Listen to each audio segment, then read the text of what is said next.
in these churches, they only tell you about righteousness and their own form of righteousness and holiness.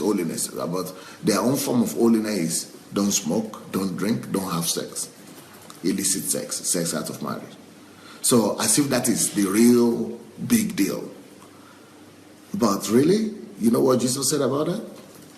Those are sins and they are bad things, but in the eyes of God, really, these are sins to the flesh. These are sins from outside. Don't smoke, even though we don't smoke and we don't believe in smoking, but it's still something that is related more to your body, that damages your body. Don't drink, it's still the same thing. These are sins of the body. And sex also is that, has sex with another person illicitly is sinning against his own body. So these are external things.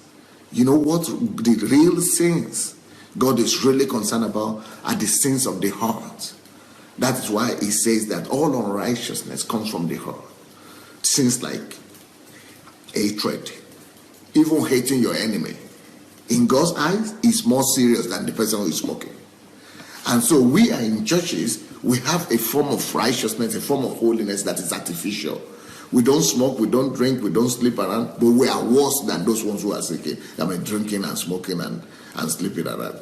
Because they are sinning against their flesh. But we don't smoke, we don't drink, but we are dirty inside. We are full of rottenness inside, sepulchre, graveyard, painted graveyard. Because inside we have jealousy to each other. Those are the sins of the heart. We have competition with each other. Those are the sins of the heart. We have envy for one another. Those are the sins of the heart. We have unforgiveness towards one another. Those are the sins of the heart. We have, anger issues. Those are the sins of the heart. And those are the things that are not being emphasized.